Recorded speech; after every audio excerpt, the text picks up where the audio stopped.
편히들 주무셨습니까? 제가 대구로 온 지 벌써 2달이 되었어요. 생각보다 시간이 빨리 흐른 것 같습니다. 11월 말에 이제 이사를 왔는데 그 11월 말에 이사를 하기 위해서 한 10월 말부터 준비를 했던 것 같아요. 집을 이제 정리를 하고 집도 내놓고 또 대구에 와서 새로운 집도 알아보고 뭐 이 일 저 일 가릴 것 없이 여러 가지들을 빨리 정리해서 이사를 내려왔습니다. 다른 교육자분들 보면은 이사하느라 참 많은 문제가 있으셨는데 어려움도 겪으셨고 저 같은 경우는 그래도 미리미리 좀 빨리 신속하게 준비를 해서 그런지 부임하기 전에 이사를 또 완료할 수가 있었습니다. 근데 이사를 준비하다 보니까 뭐 여러 가지 어려운 일들이 있었는데 그 중에서도 가장 힘든 일이 하나 있었던 것 같아요. 그게 뭐냐면 짐을 버리는 일이었습니다. 여러분들은 이사를 해보셨거나 집 청소를 하는 와중에 또 짐 정리를 많이 해보셨을 것 같은데 우리가 짐을 정리할 때 쓸 것 안 쓸 것 구분하면서 버리는 일이 잦지 않습니까? 그런데 짐을 버리는 일이 생각보다 굉장히 어려워요. 지금 당장은 쓰지 않지만 왠지 이거 내가 나중에 쓸 것 같은 이 생각에 하나 둘 차곡차곡 쌓아놓는 경험이 다들 있으시죠? 특별히 옷이 그렇죠. 옷 안 입는 옷 많잖아요. 집에 장롱에도 그렇고 서랍장에도 그렇고.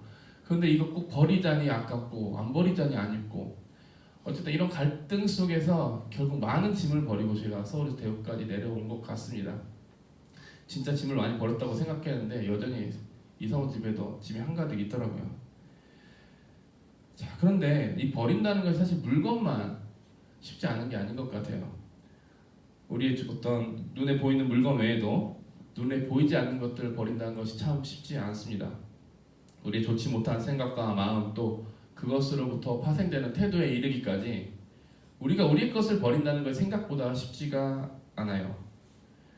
그런데 오늘 본문을 보면 우리가 우리에게 있는 것들 중에서 우리가 버려야 할 것들을 과감히 버려야 되는 것이 중요하다라고 나타납니다. 하나님이 원하시지 않는 것들, 특별히 하나님이 기뻐하시지 않는 것들을 버리는 일이 굉장히 중요한 것을 나타내고 있습니다. 우리가 버려야 할 것을 버렸을 때 하나님께서 그 비유 속에서 하나님의 그 계획들을 아름답게 채워가실 수 있기 때문입니다. 자, 본문을 한번 살펴보도록 하겠습니다. 하나님의 약속이 아브라함의 가정 가운데 이루어집니다. 수십 년을 기다렸던 그분의 약속이 드디어 이루어지는 것을 아브라함과 사라는 목격할 수 있었습니다. 그런데 이 약속의 특징이 있어요. 본문을 시작하자마자 이 약속의 특징이 나타나는데요.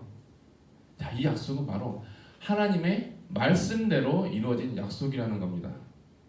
자, 어떻게 말씀하신 대로 하나님의 약속이 이루어졌을까요? 자, 오늘 본문을 보면 하나님은 말씀대로 사라를 돌보셨고요. 하나님의 말씀대로 사라가 임신을 했고 하나님의 말씀대로 사라가 출산을 했습니다. 모든 것이 하나님의 말씀대로 계획이 되었고 하나님 말씀대로 때가 찰 때 하나님 말씀 가운데 일이 이루어졌다는 것이죠. 이처럼 하나님의 말씀은요 하나도 땅에 떨어지지 않습니다.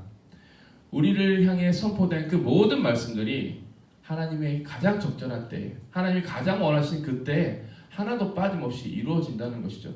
이것이 오늘 본문에 나타나 있는 아브라함과 사라의 일에만 한정되는 것이 아닙니다. 여기서 이 시간, 새벽 이른 시간부터 하나님께 예배드리며 나온 저와 여러분들에게도 동일하게 적용이 되는 부분이죠. 하나님은 여전히 일하시면서 그분의 말씀을 통해서 우리 가운데 역사하고 계시는 것입니다. 자, 하나님이 이 말씀 가운데 아브라함 가정의 약속을 이루시죠. 그러자 어떤 일이 일어났습니까? 그토록 고대하던 아들 이삭이 태어납니다. 이 이삭이라는 이름의 의미는 다들 아실 것입니다. 웃음이라는 의미가 있죠. 하나님께서 처음 사라에게 아들을 약속하셨을 때 사라가 비웃습니다. 생물학적으로 출산이 불가능한 상태인데 어떻게 자기가 자식을 낳을 수 있겠느냐 비웃었던 것이죠. 하지만 하나님께서는 그 비웃음을 웃음으로 승화시키셨던 것입니다. 초월적인 방법으로 그분의 말씀을 통해서 그 약속을 이루셨던 것이죠. 이게 하나님께서 우리를 이끄시는 방법입니다. 우리가 하나님의 약속을 불신하고 비웃고 때로는 이해하지 못할지라도 결국에 우리를 기쁨 가운데 인도하시는 그분의 방법이 바로 하나님께서 우리를 이끌어 가시는 방법입니다. 자, 그런데 이삭의 탄생으로 인해서 아브라함의 가정 가운데 기쁨이 가득했지만 그럼에도 불구하고 또다시 불화가 발생하기 시작합니다. 바로 하갈을 통해서 태어난 그 아들 이스마엘이 이삭을 놀리기 시작했습니다. 이 모습은 흡사 엄마들 사이에서 일어났던 사건들과 유사합니다. 이전에 살펴본 창세기 본문을 보면 하갈이 임신을 했을 때부터 사라를 멸시하기 시작하죠. 여종인데 여주인을 하찮게 여긴 일이 발생했던 것입니다. 동일한 사건이 본문에서도 비슷하게 등장을 합니다. 이스마엘이 훨씬 더 이삭보다 먼저 태어났습니다. 형이죠. 하지만 이스마엘은 여종 하갈을 통해서 태어났기 때문에 그의 신분 역시 종에 불과했습니다. 질서대로라면 주인인 사라의 아들 그 이삭을 주인처럼 여기는 것이 마땅한 것이죠. 그런데 이스마엘은 그러지 않았어요. 이삭을 희롱합니다. 그리고 그 행동이 결국 아브라함의 그 가족으로부터 하갈과 이스마엘이 분리되게 되는 결정적인 계기가 되었죠. 자, 이 광경을 목격한 사라는 아브라함에게 이 두 모자를 내쫓으라고 요구를 합니다.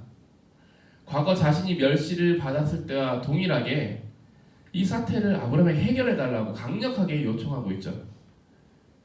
자, 그런데 이때 이 내쫓으라고 사용했던 이 단어는요, 단순히 이게 나가라 이 정도의 의미가 담겨져 있는 것이 아니고요, 완전히 단절시키라라는 의미가 담겨져 있어요. 이 동일한 단어가 이혼하다라는 단어가 있어요. 사라의 요구는 그겁니다. 단순히 하갈과 이스마엘을 집 밖으로 내쫓는 것이 아니라 관계를 완전히 끊어버리라는 거예요. 그 두 모자와 관계를 끊어버리고 자신의 가정에 충실할 것을 요구했던 것이죠. 자, 이 사라의 요구에 아브라함이 이렇게 반응을 해요. 오늘 본문을 보면 이렇게 나타나 있습니다. 아브라함이 그의 아들로 말미암아 그 일이 매우 근심이 되었더니 아브라함이 어떻게 반응을 합니까? 이 사라의 요청에 근심하다라고 본문은 이야기하고 있습니다. 걱정하고 있죠. 그런데 이게 히브리 원문으로 보면요, 단순히 걱정하는 정도가 아니에요. 원문을 직역하면 이렇게 이야기해 볼 수 있습니다. 아브라함의 눈에 그녀의 말이 악하게 보였다. 왜냐하면 그의 아들 때문이다. 자, 어떤 의미가 담겨져 있나요? 사라의 요청에 아브라함은 단순히 걱정한 것이 아니고요, 사라의 그 요청 자체를 악하게 보았습니다. 왜냐하면 이스마엘 역시 아브라함의 아들이라고 여겼기 때문이죠. 불쾌했던 거예요. 이스마엘도 아들이었기 때문에. 자, 몇 번 말씀드렸지만 저에게 두 딸이 있습니다. 너무나 사랑스러운 딸들이죠. 근데 둘 중에 사실 둘째가 훨씬 더 귀여워요. 첫째는 무뚝뚝하고 성깔도 있고 말도 안 듣고 그러는데 둘째는 항상 샤방샤방 웃고요. 다른 사람들 말하기에 얘는 나중에 여우짓을 많이 할 거다라고 할 정도로 애교가 많아요. 안고 있으면 되게 귀여워요. 그런데 그래도 첫째가 훨씬 더 예뻐요. 아직 첫째가 훨씬 더 사랑스럽고 예쁘고 더 정이 가고. 왜냐하면 첫째랑 더 오래 살았으니까. 첫째는 6살이고 둘째는 3살이거든요. 첫째랑 더 오랜 기간을 함께 있었기 때문에 얘가 아무리 말대꾸를 하고 말을 안 듣고 엄마 아빠한테 승진을 해도 얘가 더 정이 가는 거예요. 마찬가지입니다. 이 첫정이라는 거 무시할 수가 없어요. 아브라함에게도 아마 동일한 감정이 있었던 것 같습니다. 노년에 얻은 첫 번째 아들이잖아요. 비록 이스마엘이 약속의 자손은 아니었지만 노년에 얻은 아브라함의 첫 번째 아들이었어요. 그렇기 때문에 아브라함은 이 이스마엘을 단순히 여종의 자식 정도로 생각했던 게 아닌 것 같습니다. 자신의 아들처럼 생각했기 때문에 사라의 이 단절의 요구를 들었을 때 사라의 그 행동을 악하게 여기면서 불쾌했죠.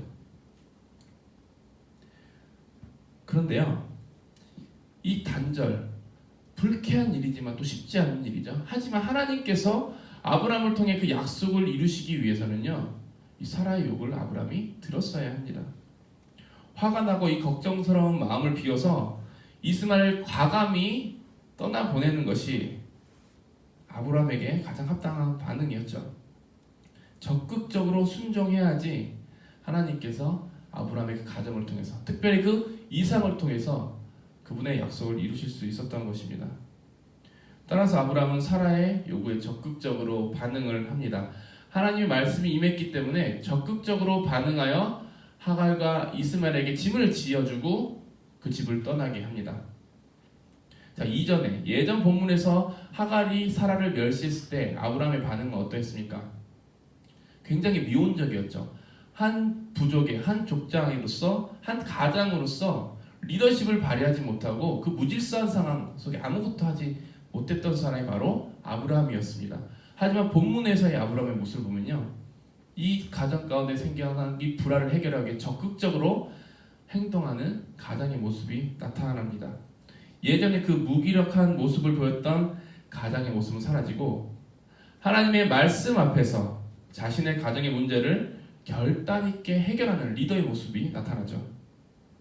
그래서 아브라함은 자신이 직접 떡과 물을 하갈의 어깨에 메어주고 그녀와 아들을 떠나보낼 수 있었던 겁니다. 자, 아브라함이 두 모자를 떠나보내자 이 하갈과 이스마엘 광야에서 방황을 하죠. 심지어 먹을 물이 떨어져서 이스마엘이 죽기에 이르렀고 하갈은 그것을 보고 비통해합니다. 하지만 하나님께서는 그 두 모자 역시 지켜주시고 보호하시죠. 그 두 모자에게 또 한 민족을 이루실 것을 약속하시고 또 하나님이 이스마엘과 함께 하셨기 때문에 이 광야에서 이스마엘이 활 쏘는 자로 성장을 하게 됩니다. 저는 이 본문을 묵상하면서 이런 생각을 한번 해봤어요. 자, 하나님이 우리를 위한 약속을 이루어 가실 때 우리가 어떻게 반응을 하는 것이 합당할까?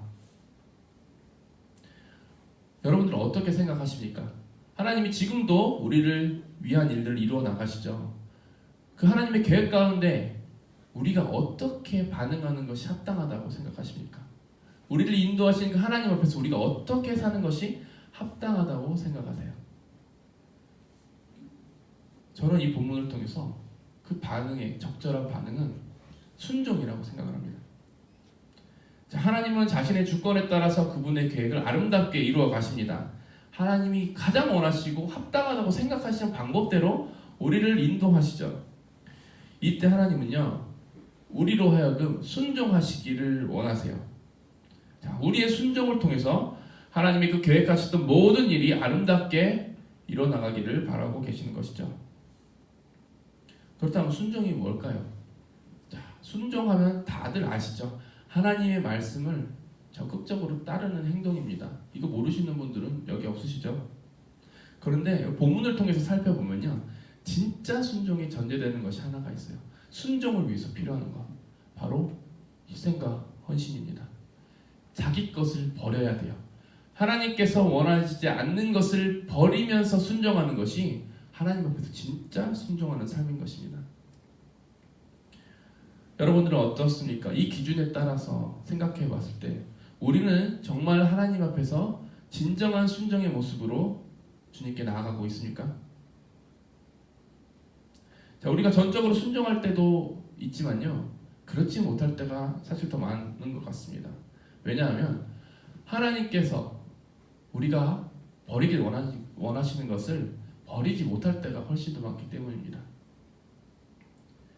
자, 여기 있는 모든 분들 사실 신앙생활 굉장히 열심히 하시는 분들이죠. 새벽부터 하나님 앞에 나와서 이 기도로 나아간다는 건 사실 쉽지가 않아요.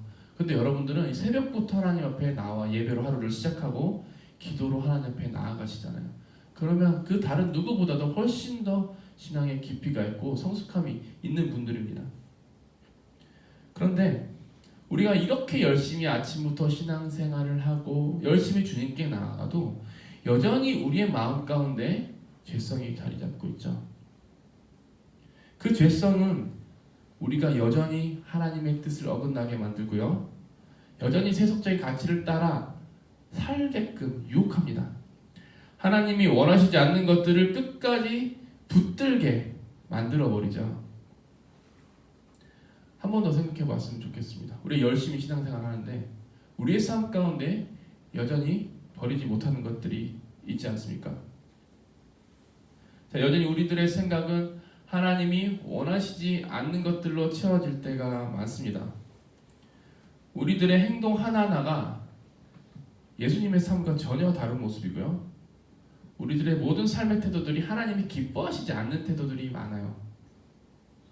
여전히 하나님 앞에서 해결하지 못하는 욕심들 때문에 우리가 하나님 앞에서 제대로 순종할 수가 없는 것입니다.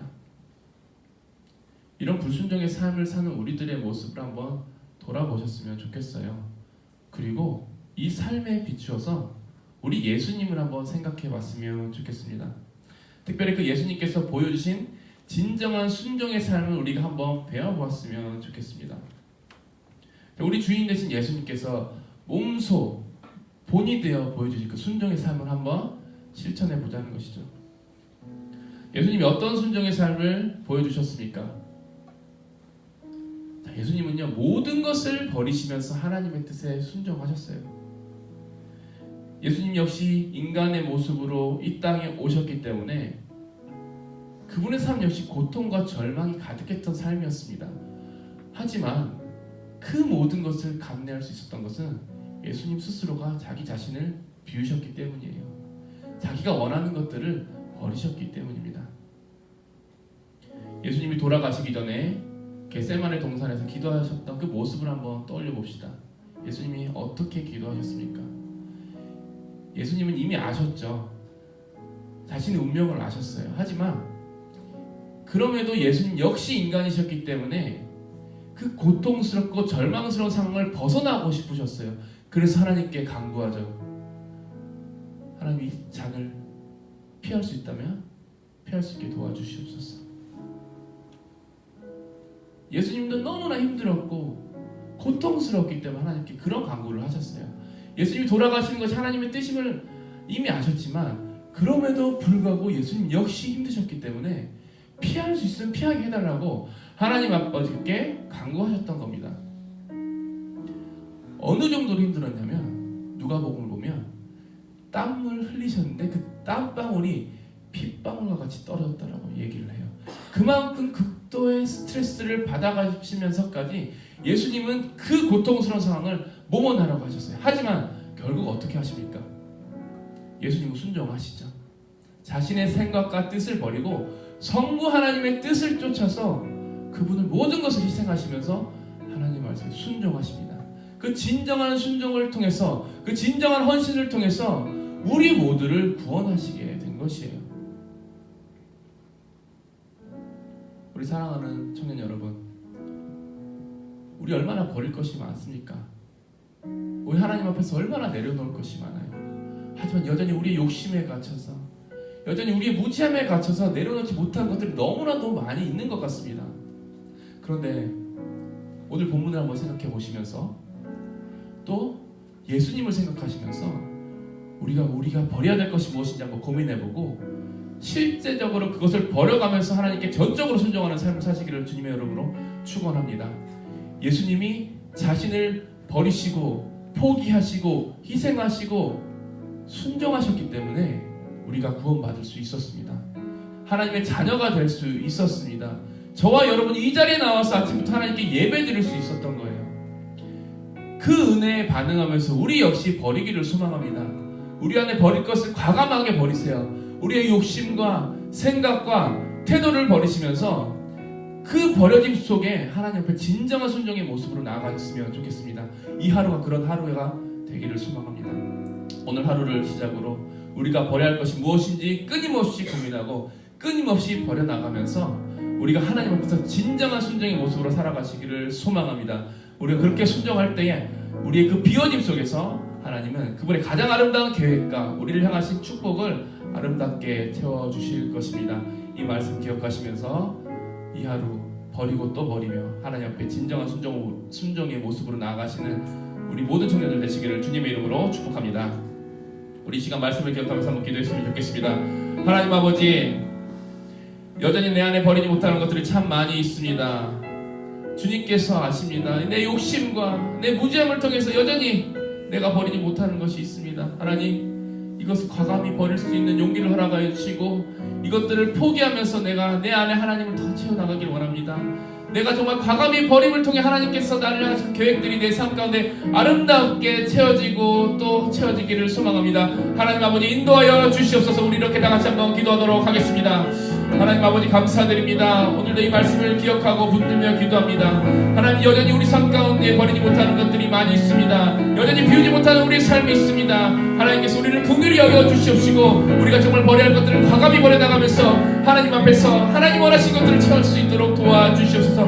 우리가 버릴 때 하나님께서 우리를 향한 약속이 이루어집니다. 우리가 버릴 때 하나님께서 우리에게 약속하신 그 인생들이 그 계획들이 아름답게 이루어질 줄 믿습니다. 주님의 약속을 우리의 버림을 통해서 아름답게 성취해 나갈 수 있도록 도와주시옵시고 날마다 그것을 경험하며 우리의 버림이 너무나도 자연스럽고 우리의 버림이 너무나도 기쁜 일이 될 수 있도록 주님께서 인도하여 주시고 붙들어 주시옵소서.